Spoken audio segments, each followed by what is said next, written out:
இன்னைக்குரிய devotion பாவத்தை எப்படி மேற்கொள்ளலாம். ரோமர் 6:14. நம்ம சொந்த முயற்சியால பாவத்தை எப்பயுமே மேற்கொள்ளவே முடியாது. ஆனா பலவீன நிலைய உணர்ந்து கர்த்தரை விசுவாசத்தோடு நம்ம பற்றி கொள்றப்ப பாவத்தை கண்டிப்பா மேற்கொள்ளலாம், அதை வீழ்த்தலாம். மேற்கொள்ளுதல் அப்படின்னா அதை ஓவர் கம் பண்ணுவது எப்படி அப்படின்னு நம்ம பார்ப்போம்.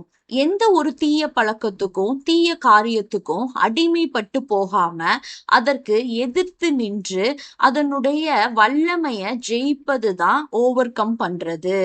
பாவம் சிந்தனை நம்மள மென்டலி பாதிக்கலாம், சம்டைம் பிசிக்கலி பண்ணலாம், சம்டைம் நம்ம ஹேபிட்ஸ் மூலமா அந்த பாவ சிந்தனை வரலாம், சம்டைம் இச்சைகள் லஸ்ட் மூலமாக நம்மள அது வசப்படுத்தி அதை கீழ்ப்படுத்தி வரலாம். அது நம்மோடு கட்டி புரண்டு சண்டை போட்டாவது தன்னுடைய ஆளுகைக்குள்ள கொண்டு செல்ல நமக்கு பிரயாசப்படும்.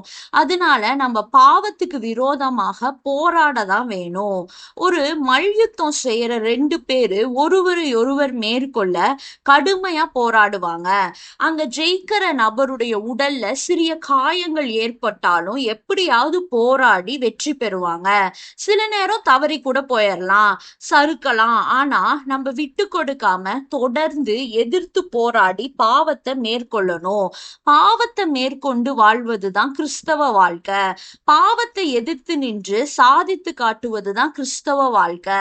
அதற்கு நம்ம தேவ கிருபையால மட்டும்தான் இது சாத்தியமாகும். தேவ கிருபையை சார்ந்து கொண்டா மட்டும்தான் பாவத்தை மேற்கொள்ள முடியும். ஒரு ஆற்றுல நம்ம அந்த பக்கம் கடந்து போகணும், ஆனா ஒரு சிறுவனுக்கு நீந்த தெரியாது. அப்ப அவன் என்ன பண்றான், நல்ல நீச்சல் தெரிந்த ஒருவர் முதுகுல ஏறி கொண்டு கடந்து போறான். அதே மாதிரிதான் நமக்கு பாவத்தை கடக்க முடியல, அப்ப நமக்கு அந்த கிருபை நம்மளை கடக்க உதவி செய்யும்.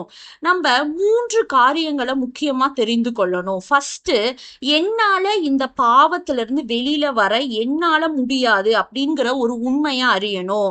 2, தேவ கிருபை இருந்தா மட்டும்தான் நம்மளால ஓவர் கம் பண்ண முடியுங்கிற விசுவாசம் இருக்கணும். 3வது, தேவனோட நெருங்கிய ஒரு ஐக்கியமா நம்ம வாழணும்.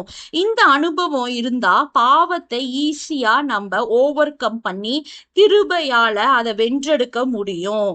அதனால நம்ம ஒவ்வொருத்தவங்களும் பாவத்தை இப்படி மேற்கொள்ளலாம். ஆமேன்.